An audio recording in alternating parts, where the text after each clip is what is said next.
സതീശനെ ഇനിയും കുറെ അറിയാനുണ്ട് അനിയ. KSU സംസ്ഥാന അധ്യക്ഷൻ അലോഷ്യസ് സേവ്യർ തൽക്കാലം മുഖം രക്ഷിച്ചിരിക്കുകയാണ്.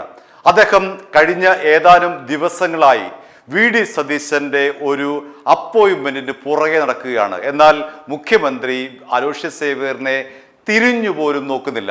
അദ്ദേഹം ആദ്യം ഒരു ദിവസം ചോദിച്ചു, എനിക്കൊന്ന് കാണാനുണ്ട്, ഗവൺമെന്റ് പ്ലീഡറുമായി ബന്ധപ്പെട്ട് ചില വിഷയങ്ങൾ സംസാരിക്കാനുണ്ട്, അങ്ങ് ഒന്ന് കാണാൻ അനുവദിക്കാൻ കഴിയുമോ?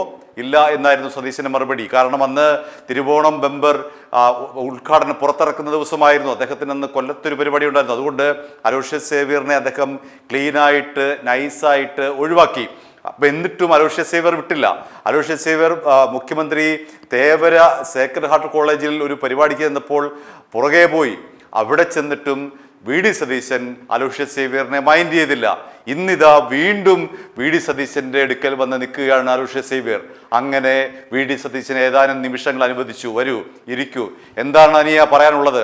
അപ്പോൾ അലോഷ്യസ് സേവ്യർ പറഞ്ഞു, ഈ ഗവൺമെന്റ് പ്ലീഡർ നിയമനം ഉണ്ടല്ലോ, അതിലെ ഒരാൾ ജിയോണ ജെയിംസ് പഴയ SFIക്കാരിയാണ്, DS ശരത്ത് പഴയ ABVP-കാരനാണ്, ഇങ്ങനെയൊക്കെ നിയമിക്കാൻ കഴിയുമോ എന്നൊക്കെയുള്ള പഴയ തൻ്റെ സങ്കടം മുഴുവൻ VD സതീശന് മുന്നിൽ ഇറക്കി വെച്ചു.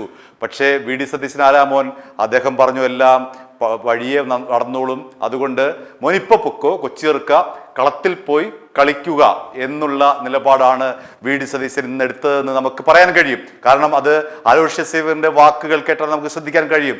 അതായത് VD സതീശൻ പറഞ്ഞത്, ഞാൻ എടുത്ത ഒരു തീരുമാനം ഉണ്ട് എങ്കിൽ ആ തീരുമാനം നടപ്പിലായിരിക്കും, അതിനപ്പുറത്തേക്ക് ഒരു ഇഞ്ച് പോലും അങ്ങോട്ടും പോവില്ല ഇങ്ങോട്ടും പോകില്ല.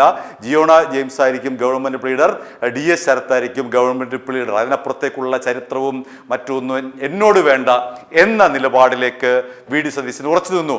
അല്ലെങ്കിൽ അലോഷ്യസ് സേവ്യറിന് ഇങ്ങനെ മാധ്യമങ്ങളുടെ മുന്നിൽ വന്ന് തപ്പിത്തടയേണ്ടി വരില്ല.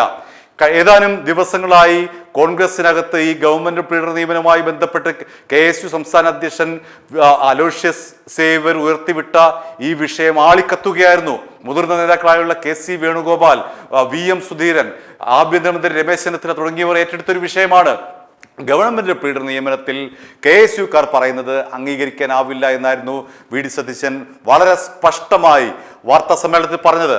അതിനെ തുടർന്നാണ് KSU സംസ്ഥാന അധ്യക്ഷൻ അലോഷ്യസ് സേവ്യർ ഇറങ്ങിക്കൊണ്ട് ഫേസ്ബുക്ക് പേജിലൂടെ തങ്ങൾ KSUക്കാരാണ്, ഞങ്ങളുടെ ചോര കൊണ്ടുകൂടിയാണ് ഈ പറയുന്ന UDF സർക്കാർ അധികാരത്തിൽ വന്നത്, ഞങ്ങൾ തല്ലുകൊള്ളതുകൊണ്ടാണ് VD സതീശൻ വന്നിരിക്കുന്നത്, ഇങ്ങനെ തുടങ്ങി സോഷ്യൽ മീഡിയയിൽ കൂടി ആദ്യം ഒന്ന് അനക്കി വെച്ചു. പിന്നീട് ഇദ്ദേഹം പബ്ലിക്കായിട്ട് വന്ന് പറഞ്ഞു തുടങ്ങി, ഗവൺമെന്റ് പ്ലീഡർ നിയമനത്തിൽ VD സതീശൻ എടുക്കുന്നത് ഏകാധിപത്യപരമായിട്ടുള്ള തീരുമാനമാണ്, അത് അംഗീകരിക്കാൻ കഴിയില്ല എന്ന് അലോഷ്യസ് സേവ്യറിനെ ആരോ പിരികേറ്റി വിട്ടതുപോലെ, അല്ലെങ്കിൽ ആരുടെയോ അജണ്ട നടപ്പിലാക്കാൻ പോകുന്നത് പോലെ അലോഷ്യസ് സേവ്യർ മേളിൽ നിന്ന് പൊട്ടി വീണിട്ട് പത്രക്കാരുടെ മുന്നിൽ വന്ന് പറയുകയാണ്, ഗവൺമെന്റ് പ്ലീഡർ നിയമനം അനുവദിക്കാൻ കഴിയില്ല, അവര് ജിയോണ ജെയിംസ് പഴയ SFIക്കാരിയാണ്, DS ശരത്ത് പഴയ ABVP-കാരനാണ്, ഞങ്ങളിവിടെ KSUക്കാർ നിൽക്കുമ്പോൾ ഞങ്ങൾ പറയുന്ന ലിസ്റ്റ് എന്തുകൊണ്ട് അംഗീകരിച്ചുകൂടാ? ഇത് അതിൻ്റെ തൊട്ടുപുറകെ ഇതാ വരുന്നു ഇന്ത്യൻ ലോയേഴ്സ് കോൺഗ്രസ്, KSUക്കാരൻ പറഞ്ഞാണ് ശരി, ഞങ്ങളൊരു ലിസ്റ്റ് കൊടുത്തിട്ടുണ്ട്, ആ ലിസ്റ്റ് VD സതീശൻ അവഗണിച്ചുകൊണ്ട് അദ്ദേഹം സ്വന്തമായ നിലയിൽ നിയമനം നടത്തുകയായിരുന്നു. അതെങ്ങനെ അംഗീകരിക്കാൻ കഴിയുമെന്ന് ലോയേഴ്സ് കോൺഗ്രസ്സുകാരൻ ചോദിക്കുന്നു. അങ്ങനെ KSUക്കാരൻ ഒരു വഴിക്ക്, ഒപ്പം ഓൾ ഇന്ത്യ ലോയേഴ്സ് കോൺഗ്രസ്സുകാരൻ ഒപ്പം കൂടിയിരിക്കുന്നു, KC വേണുഗോപാൽ കൂടുന്നു, VM സുധീരൻ അലോഷ്യസ് സേവ്യറിനെ പരസ്യമായി അഭിനന്ദിക്കുന്നു. അതിനിടയിൽ രമേശ് ചെന്നിത്തല വന്ന അഭിപ്രായം പറയുന്നു. അങ്ങനെ കോൺഗ്രസിൽ കലങ്ങി മറിഞ്ഞ ഒരു വിഷയമാണ് ഈ ഗവൺമെന്റ് പ്ലീഡർ നിയമനം. പക്ഷേ VD സതീശൻ അന്നും ഇന്നും എടുത്ത ഒരു നിലപാടുണ്ട്. ആ നിലപാടിൽ അദ്ദേഹം ഉറച്ചു നിൽക്കുകയാണ്. ജിയോണ ജെയിംസിനെയും DS ശരത്തിനെയും ഒരു കാരണവശാലും ഞാൻ നിയമിച്ചതാണ്, അതുകൊണ്ട് ഒരു കാരണവശാലും മാറ്റാൻ കഴിയില്ല എന്നുള്ള നിലപാടാണ് അദ്ദേഹം എടുത്തിരിക്കുന്നത്. ഇന്ന് അതേ നിലപാട് തന്നെയാണ് ഈ പറയുന്ന അലോഷ്യസ് സേവ്യറിന് മുന്നിൽ VD സതീശൻ വെട്ടി തുറന്നു പറഞ്ഞത്. അതുകൊണ്ട് അനിയ, VD സതീശനെ ഇനിയും അറിയാനിരിക്കുന്നതേ ഉള്ളൂ. അലോഷ്യസ് സേവ്യർ VD സതീശൻ ഈ കാണുന്ന ഒന്നുമല്ല എന്ന് ഒരുപക്ഷെ അദ്ദേഹത്തിന് അറിഞ്ഞുകൂടായിരിക്കും, ഈ പറയുന്ന അലോഷ്യസ് സേവ്യറിന് അറിഞ്ഞുകൂടായിരിക്കും. അതുകൊണ്ടാണ് ഇത്രയും നാൾ പുറകെ നടന്നിട്ടും ഒന്ന് കനിഞ്ഞത് എത്ര ദിവസത്തിന് ശേഷമാണ് അലോഷ്യസ് സേവ്യർ ഒരു കസേര കിട്ടിയത്? അതും ഏതാനും നിമിഷങ്ങൾക്ക് അകം തന്നെ പറഞ്ഞു വിടുകയും ചെയ്തു. അതുകൊണ്ട് സതീശനെ ഇനിയും അലോഷ്യസ് സേവ്യർ അറിയാനുണ്ട്. എന്ത് തന്നെയായാലും അലോഷ്യസ് സേവ്യറിൻ്റെ ഒരു കളിയും വി ഡി സതീശൻ്റെ മുന്നിൽ നടക്കില്ല എന്നുള്ള കാര്യം ഉറപ്പാണ്. ജിയോണ ജെയിംസിനെയും വി ഡി സതീശനെയും ഗവൺമെൻറ് ബിൽഡറാക്കാൻ വി ഡി സതീശൻ തീരുമാനിച്ചിട്ടുണ്ടെങ്കിൽ ആ തീരുമാനം നടപ്പിലാക്കുക തന്നെ ചെയ്യും. അതാണ് വി ഡി സതീശൻ്റെ ഇതുവരെയും അലോഷ്യസ് സേവ്യർ തിരിച്ചറിയാൻ കഴിഞ്ഞിട്ടില്ലാത്ത ഒരു വശം. എന്തായാലും അലോഷ്യസ് സേവ്യർ പറയുന്നത് നമുക്ക് കേൾക്കാം. ഗവൺമെന്റ് ബിൽഡർ നിയമനവുമായി ബന്ധപ്പെട്ട KSUവിൻ്റെ മുഴുവൻ ആശങ്കകളും കേരളത്തിൻ്റെ ബഹുമാന്യനായ മുഖ്യമന്ത്രിയെ നേരിട്ട് കണ്ട് ഞങ്ങൾ അറിയിച്ചു. ഞാൻ കഴിഞ്ഞ ദിവസങ്ങളിലെല്ലാം മാധ്യമങ്ങൾ എൻ്റെ അടുത്ത് ചോദിച്ചപ്പോൾ ഞാൻ പറഞ്ഞത് ഞങ്ങളുടെ ആശങ്കകൾ, ഞങ്ങളുടെ സങ്കടങ്ങൾ, ഞങ്ങളുടെ പ്രയാസങ്ങൾ, അല്ലെങ്കിൽ ഞങ്ങൾക്ക് ഇതുമായി ബന്ധപ്പെട്ട മുഴുവൻ കാര്യങ്ങളും കേരളത്തിൻ്റെ ബഹുമാന്യനായ മുഖ്യമന്ത്രിയെ നേരിട്ട് കണ്ട് പറയുമെന്നാണ് അന്നും പറഞ്ഞിരുന്നത്. അദ്ദേഹവും ഈ മന്ത്രിസഭയിലെ മുഴുവൻ കോൺഗ്രസുമായി ബന്ധപ്പെട്ട മുഴുവൻ മന്ത്രിമാരും KSUവിലൂടെ കടന്നു വന്ന ആളുകളാണ്. അപ്പോൾ സ്വാഭാവികമായും KSUക്കാരുടെ വൈകാരികത എല്ലാം അവരുടെ ജീവിക്കുന്നുണ്ടെന്ന് തന്നെയാണ്, അതൊരു യാഥാർത്ഥ്യം തന്നെയാണ്. ഒരിക്കൽ KSU ആയിക്കഴിഞ്ഞാൽ ലൈഫ് ലോങ് അവർ KSU ആണ് എന്നതൊരു യാഥാർത്ഥ്യം തന്നെയാണ്. അപ്പോൾ സർക്കാരിൻ്റെ അടുത്ത് ഇതുമായി ബന്ധപ്പെട്ട ഞങ്ങൾക്കുള്ള ബോധ്യങ്ങൾ, ഞങ്ങൾക്ക് ഇതുമായി ബന്ധപ്പെട്ടുള്ള ഞങ്ങളുടെ അറിവുകൾ മുഴുവൻ ഞങ്ങൾ ബഹുമാനപ്പെട്ട മുഖ്യമന്ത്രിയുടെ അടുത്ത് ഞങ്ങൾ പറഞ്ഞിട്ടുണ്ട്. ബാക്കി തീരുമാനങ്ങളെല്ലാം എടുക്കേണ്ടത് സർക്കാരാണ്. അല്ല, ഞാൻ പറഞ്ഞല്ലോ, ഞാൻ കഴിഞ്ഞ ദിവസവും മാധ്യമങ്ങളെ കണ്ടപ്പോൾ ഞാൻ പറഞ്ഞത് ഇതുമായി ബന്ധപ്പെട്ട ഞങ്ങളുടെ മുഴുവൻ കാര്യങ്ങൾ കേരളത്തിൻ്റെ ബഹുമാനപ്പെട്ട മുഖ്യമന്ത്രിയെ കണ്ട് ഞങ്ങൾ അറിയിക്കും. ഇതിൻ്റെ തീരുമാനമെടുക്കേണ്ടത്, ഇതിൻ്റെ ഫൈനൽ ഡിസിഷൻ എടുക്കേണ്ടത് സർക്കാരാണ്. പിന്നെ സ്വാഭാവികമായും ഈ വിഷയത്തിൻ്റെ മെറിറ്റുകളെ പറ്റിയല്ല, ഈ കഴിഞ്ഞ 4-5 ദിവസങ്ങളിൽ സാമൂഹ്യ മാധ്യമങ്ങളിലെല്ലാം ഈ വിഷയത്തിൻ്റെ മെറിറ്റുകളെ പറ്റിയല്ല ചർച്ചകൾ ഉണ്ടായതെന്നൊരു പ്രയാസം നമുക്കുണ്ട്. കാരണം ഞങ്ങളവിടെ ഉന്നയിച്ച ഒരു വിഷയത്തിൻ്റെ ഒരു മെറിറ്റും ഡിമെറിറ്റും അവിടെ നിൽക്കുന്നുണ്ട്. അതെല്ലാം മാറ്റി വെച്ചുകൊണ്ട് സാമൂഹ്യ മാധ്യമങ്ങളിൽ ഉണ്ടാകുന്ന പല ചർച്ചകളും എന്ന് പറയുന്നത് ഇതിനെല്ലാം കോൺഗ്രസിൻ്റെ എന്തോ ഇന്നർ പൊളിറ്റിക്സുമായി കണക്ട് ചെയ്തുകൊണ്ട് ഒരു വലിയ രീതിയിലേക്കുള്ള പ്രതിഷേധം കേരളത്തിൻ്റെ സർക്കാരിനെതിരെ KSU ഉന്നയിക്കുന്നു എന്ന തരത്തിലേക്ക് അത്തരത്തിലേക്കൊന്നും പോകേണ്ട യാതൊരു സാഹചര്യവും ഇതിൽ നിലവിലില്ല. കാരണം ഞാൻ കഴിഞ്ഞ ദിവസം മാധ്യമങ്ങളെ കണ്ടപ്പോഴും പറഞ്ഞത് കഴിഞ്ഞ 10 വർഷക്കാലം ഞങ്ങളെല്ലാവരും കൂടി സമരം ചെയ്ത, ചോരയും നീരും വിയർപ്പും ഒഴുക്കിയത് കൊണ്ടും കൂടിയാണ് ഈ സർക്കാർ കേരളത്തിൽ അധികാരത്തിൽ കയറിയത്. അപ്പോൾ ഇത് ഞങ്ങളുടെ കൂടി സർക്കാരാണെന്നാണ് മുഴുവൻ മാധ്യമങ്ങളുടെ മുൻപേയും സാക്ഷ്യപ്പെടുത്തിക്കൊണ്ട് ഞങ്ങൾ പറഞ്ഞത്. അപ്പോൾ ഈ സർക്കാരിനെ ദുർബലപ്പെടുത്തുക എന്ന തരത്തിലേക്ക് പല രീതിയിലേക്കുമുള്ള സാമൂഹ്യ മാധ്യമങ്ങളിൽ നടക്കുന്ന പ്രചാരണങ്ങളെല്ലാം മുഖമില്ലാത്ത കുറേ ആക്ഷേപങ്ങളാണ്. ഞങ്ങൾ പറഞ്ഞു ഇത് ഞങ്ങളുടെ സർക്കാരാണ്, ഈ മുഖ്യമന്ത്രി എന്ന് പറയുന്നത് ഞങ്ങളുടെ മുഖ്യമന്ത്രിയാണ്, അദ്ദേഹം ഒരു KSUക്കാരാണ്, KSUവിലൂടെ കടന്നു വന്ന വ്യക്തിയാണ്, മുഴുവൻ മന്ത്രിമാരും KSUവിലൂടെ കടന്നു വന്ന ആളുകളാണ്. സ്വാഭാവികമായിട്ടും ഈ വിഷയവുമായി ബന്ധപ്പെട്ട് ഞങ്ങൾ ഉന്നയിച്ച മുഴുവൻ കാര്യങ്ങളും സർക്കാരിന് മുൻപിലുണ്ട്. ഞങ്ങളുടെ ആശങ്കകളും പ്രയാസങ്ങളും ഞങ്ങൾ അല്ല, ഞാൻ പറഞ്ഞല്ലോ, ഞങ്ങളുടെ കാര്യങ്ങൾ പറഞ്ഞു. അതിൻ്റെ തീരുമാനം എടുക്കേണ്ടത് സർക്കാരാണല്ലോ. സർക്കാർ ഏത് തരത്തിലേക്കുള്ള തീരുമാനമാണ് എടുക്കുന്നത് എന്ന് നമുക്ക് അത് ഫോർകാസ്റ്റ് ചെയ്ത് നമുക്ക് ഒരിക്കലും പറയാൻ സാധിക്കില്ലല്ലോ. അല്ല, സ്വാഭാവികമായിട്ടും ഇതിൻ്റെ സർക്കാരിൻ്റെ ഭാഗത്തു നിന്ന് അവർ അതിൽ ഉചിതമായി KSUവിൻ്റെ ഒരു സ്പിരിറ്റ് ഉൾക്കൊള്ളുന്ന രീതിയിലേക്കുള്ള ഒരു തീരുമാനം ഉണ്ടാകുമെന്നാണ് നമ്മുടെ ഒരു പ്രതീക്ഷ. പിന്നെ ഇന്നതാകും എന്ന് കരുതിക്കൊണ്ട് അതിനൊരു മറുപടി നമ്മളിപ്പോൾ പറയുന്നതിൽ പ്രസക്തിയില്ലല്ലോ.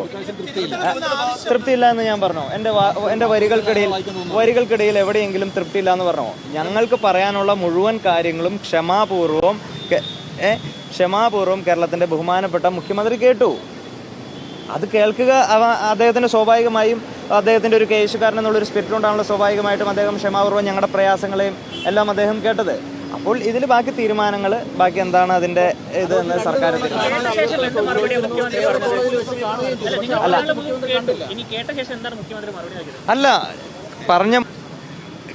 പറഞ്ഞ നിങ്ങൾ ഈ വരികൾക്കിടയിലൂടെ എല്ലാം വായിച്ചുകൊണ്ട് KSU ഒരു പ്രതിപക്ഷ ലൈനിലേക്ക്, അല്ലെങ്കിൽ സർക്കാരിനെതിരെ KSU തുറന്ന പോരാട്ടത്തിന്, അത്തരത്തിലേക്കുള്ള ടാഗ് ലൈനിലേക്കൊന്നും പോകേണ്ട കാര്യമില്ലല്ലോ. ഈ സർക്കാരിന് വേണ്ടിയിട്ട് മുൻപന്തിയിൽ നിൽക്കുന്ന ആളുകളല്ലേ ഞങ്ങള്. അല്ല, ഞങ്ങൾക്ക് മുഖ്യമന്ത്രിയായിട്ട് സംസാരിക്കുമ്പോൾ എന്താ തൃപ്തിക്കുറവുണ്ടാവേണ്ട കാര്യം? എന്താ തൃപ്തിക്കുറവുണ്ടാവേണ്ട? അല്ല, ക്രിസ്റ്റൽ ക്ലിയർ ഉത്തരം എന്ന് പറയുന്നത് ഞാൻ പറഞ്ഞല്ലോ, കാര്യങ്ങളെല്ലാം അദ്ദേഹത്തിന്റെ ശ്രദ്ധയിൽപ്പെടുത്തിയിട്ടുണ്ട്. സർക്കാരാണ് അതിൽ തീരുമാനങ്ങൾ എടുക്കേണ്ടത്. അപ്പോൾ ഇന്നതാകും തീരുമാനം എന്ന് പറഞ്ഞുകൊണ്ട് നമ്മൾ അതിലൊരു മറുപടി തരുന്നത് ഉചിതമല്ല. പിന്നെ ഞാൻ കഴിഞ്ഞ ദിവസവും മാധ്യമങ്ങളെ കണ്ടപ്പോൾ പറഞ്ഞു, ഞങ്ങൾ പാർട്ടിയെ കൂടി എന്ത് ചെയ്യുന്നു, ഇതിന്റെ വിഷയങ്ങളെല്ലാം പാർട്ടിയുടെയും കൂടി ശ്രദ്ധയിൽപ്പെട്ടിട്ടുണ്ട്. പാർട്ടിയും ഈ വിഷയങ്ങളിലെല്ലാം ഇടപെടലുകളും സംസാരങ്ങളും ഡയലോഗ്സും എല്ലാം നടത്തി വരികയാണ്. അപ്പോൾ അതിനെല്ലാം മാറ്റി നിർത്തിക്കൊണ്ട് നമ്മൾ അതിൽ ഒരു സ്റ്റേറ്റ്മെന്റ് ഇന്നതായിരിക്കും അല്ലെങ്കിൽ ഇന്ന രീതിയിലേക്ക് ഞങ്ങൾ പോകും എന്ന് പറയുന്നതിൽ കാര്യമുണ്ടോ? ഇത് പാർട്ടിയുടെ ശ്രദ്ധയിലുള്ള ഒരു വിഷയമാണ്, മുഖ്യമന്ത്രിയുടെ ശ്രദ്ധയിലുള്ള ഒരു വിഷയമാണ്. ഞങ്ങളുടെ ഇതെല്ലാവരുടെയും പരാതി അല്ലെങ്കിൽ പരിഭവം എന്ന് പറയുന്നത് മുഖ്യമന്ത്രിയെ കണ്ട് ഞങ്ങളിത് പറഞ്ഞില്ല, അല്ലെങ്കിൽ മുഖ്യമന്ത്രിക്ക് അത് കേൾക്കാനുള്ള ഒരു അവസരം കിട്ടിയില്ല എന്നാണല്ലോ. ജോണ ജെയിംസ് എന്ന് പറയുന്ന ആളുടെ പശ്ചാത്തലം എന്ന് പറയുന്നത് SFI ആണ്. ആ കുട്ടി ലോ കോളേജിൽ SFIക്കാരിയായിരുന്നു. അതിനുശേഷവും ഇത്തരത്തിലുള്ള എന്ത് ചെയ്യുന്നു ഇടതുപക്ഷ അനുകൂല രീതിയിലേക്കാണ് അവർ നിന്നത് എന്ന ഞങ്ങളുടെ കൃത്യമായിട്ടുള്ള സംഘടന ഞങ്ങൾ മുൻപ് ഉയർത്തി ഞങ്ങളുടെ കാര്യം ഞങ്ങൾ സർക്കാരിൻ്റെ അടുത്ത് പറഞ്ഞിട്ടുണ്ട്. ഇതിലൊരു തീരുമാനമെടുക്കേണ്ടത് സർക്കാരാണ്. സർക്കാർ അത് KSUവിൻ്റെ വികാരത്തെ ഉൾക്കൊണ്ടുകൊണ്ട് വളരെ പോസിറ്റീവായിട്ടുള്ള ഒരു തീരുമാനം ഉണ്ടാകുമെന്നാണ്. അതാണ് ഞാൻ പറഞ്ഞ എൻ്റെ ഈ ഇത്രയും നേരം പറഞ്ഞ സംഭാഷണങ്ങളുടെ എല്ലാം ആകത്തുക. വളരെ പോസിറ്റീവായിട്ടുള്ള ഒരു തീരുമാനം സർക്കാരിൻ്റെ ഭാഗത്തു നിന്നുണ്ടാകും. നിങ്ങളതിൽ ആശങ്ക ഉണ്ടാകേണ്ടതേ. നിങ്ങളതിൽ ഞങ്ങൾക്ക് അതിൽ മുഖ്യമന്ത്രി പരിശോധിക്കുമെന്ന് പറഞ്ഞാൽ, അല്ലെങ്കിൽ അദ്ദേഹം അത് ക്ഷമാപൂർവ്വം കേട്ട് കഴിഞ്ഞാൽ അദ്ദേഹം KSU സ്പിരിറ്റ് ഉൾക്കൊണ്ടുകൊണ്ട് അതിലൊരു തീരുമാനം എടുക്കുന്ന ഞങ്ങൾക്കൊരു ബോധ്യം ഉണ്ടെന്നേ. നിങ്ങളിത് കാത്തിരിക്കുക, അല്ലാതെ നിങ്ങൾ ഇത് അതിൻ്റെ ഇടയിൽ ഞങ്ങൾ നടന്ന മുഴുവൻ സംഭാഷണങ്ങളും ഞങ്ങളിപ്പോൾ മാധ്യമങ്ങളുടെ അടുത്ത് പങ്കുവയ്ക്കുന്നത് ശരിയാണോ? ഞങ്ങളൊരു ഒരു ഫാമിലി അല്ലേ, KSUവും അല്ലെങ്കിൽ കോൺഗ്രസും അല്ലെങ്കിൽ ഈ സർക്കാർ ഞങ്ങളുടെ കൂടി സർക്കാരല്ലേ. അപ്പം ഞങ്ങളവിടെ നല്ല രീതിയിലേക്കുള്ള ഫ്രണ്ട്ലി ആയിട്ടുള്ള ടോക്സ് ഉണ്ടായിട്ടുണ്ടാവും, ഡയലോഗുകൾ ഉണ്ടായിട്ടുണ്ട്, കാര്യങ്ങളെല്ലാം സംസാരിച്ചിട്ടുണ്ട്. അത് വരി വിടാതെ മാധ്യമങ്ങളുടെ മുൻപിൽ വന്ന് പറയുന്നത് ശരിയല്ല. ഒന്ന്. രണ്ട്, ഞാൻ സൂചിപ്പിച്ചു, കഴിഞ്ഞ ദിവസവും ഞാൻ വളരെ വ്യക്തതയോടുകൂടി മാധ്യമങ്ങളുടെ അടുത്ത് ഞാൻ പറഞ്ഞു, പാർട്ടിയും കൂടി ഈ വിഷയത്തിൽ എന്ത് ചെയ്യുന്നു, സംസാരിക്കുന്നുണ്ട്, അല്ലെങ്കിൽ ഞങ്ങളുമായിട്ട് ഇടപെടലുകൾ നടത്തുന്നുണ്ട്. അപ്പോൾ ഇത് സോഷ്യൽ മീഡിയയിൽ കുറേ മുഖമില്ലാത്ത പ്രൊഫൈലുകൾ അനാവശ്യമായിട്ട് കുറേ എന്ത് ചെയ്യുന്നു, ക്യാപ്സ്യൂളുകൾ എഴുതി വിടുന്നു. അതൊന്നും കോൺഗ്രസ്സുകാരായിട്ടുള്ള ആളുകളല്ല, കോൺഗ്രസ്സുകാരുടെ പാരമ്പര്യമുള്ള അല്ലെങ്കിൽ കോൺഗ്രസിന് വേണ്ടി നിരന്തരം വാദിച്ചുകൊണ്ടിരിക്കുന്ന ആളുകളല്ല. അതിൽ അറിയാതെ കുറേ കോൺഗ്രസ്സുകാരായിട്ടുള്ള ആളുകൾ അതിൽ പെട്ടുപോയിട്ടുണ്ട്. അവരൊന്നും ഞങ്ങൾ കുറ്റം പറയുന്നില്ല. പക്ഷേ എന്ത് ചെയ്യുന്നു, മുഖമില്ലാത്ത കുറേ സാമൂഹ്യ മാധ്യമ അക്കൗണ്ടുകൾ ഇരുന്നു കൊണ്ട് KSUവും സർക്കാരും വലിയ രീതിയിലേക്കുള്ള പോരാട്ടം, KSUവും സർക്കാരും വലിയ രീതിയിലേക്കുള്ള യുദ്ധം തുറന്നിരിക്കുന്നു എന്ന തരത്തിലേക്കുള്ള വ്യാഖ്യാനങ്ങളൊന്നും പോകേണ്ട കാര്യമില്ല. ഇത് ഞങ്ങളുടെ കൂടി സർക്കാരാണ്, ഞങ്ങളുടെ കൂടി വിശ്വാസത്തിലെടുത്തുകൊണ്ട് മുന്നോട്ട് പോകുന്ന സർക്കാരാണെന്നുള്ള കൃത്യമായിട്ടുള്ള ബോധ്യം ഞങ്ങളുണ്ട്. അപ്പം അതുകൊണ്ട് ഈ വിഷയവുമായി ബന്ധപ്പെട്ട് ഇനി ഒരു വരി കൂടുതലോ കുറവോ പറയാൻ താല്പര്യപ്പെടുന്നില്ല. കാരണം ഞാൻ പറഞ്ഞത് വളരെ വ്യക്തതയോട് കൂടിയിട്ടാണ് പറഞ്ഞത്. കേരളത്തിൻ്റെ സർക്കാർ വളരെ അനുഭാവപൂർവ്വം വളരെ പോസിറ്റീവായി KSUക്കാർ പറഞ്ഞ മുഴുവൻ ആശങ്കകളും കേരളത്തിൻ്റെ ബഹുമാനപ്പെട്ട മുഖ്യമന്ത്രി കേട്ടിട്ടുണ്ട്. അദ്ദേഹം അതിൽ KSUവിൻ്റെ ഒരു സ്പിരിറ്റ് ഉൾക്കൊണ്ടുകൊണ്ട് വളരെ പോസിറ്റീവായിട്ടുള്ള ഒരു തീരുമാനം ഉണ്ടാകുമെന്ന് തന്നെ ഞങ്ങൾ അതിൽ പ്രതീക്ഷിക്കുന്നു. അപ്പോൾ അത് ഇന്നതാകും എന്ന് പറഞ്ഞുകൊണ്ട് ഞങ്ങൾ അതിലൊരു മറുപടി പറയുകയോ അല്ലെങ്കിൽ ഒരു സ്റ്റേറ്റ്മെൻറ്റ് നടത്തുകയോ ചെയ്യുന്നത് ശരിയല്ല എന്നതുകൊണ്ട് മാത്രം. അല്ല, ഞങ്ങൾക്ക് സ്വാഭാവികമായിട്ടും ഈ സർക്കാരിനെയും ഞങ്ങളുടെ പാർട്ടിയെയും വിശ്വാസമുണ്ട്. Everything is in that line. i2i News, an eye for truth. i2i News subscribe ചെയ്തിട്ടില്ലാത്തവർ ഇപ്പോൾ തന്നെ സബ്സ്ക്രൈബ് ചെയ്യുക. നോട്ടിഫിക്കേഷൻ ലഭിക്കുവാൻ ബെൽ ബട്ടണും അമർത്തുക.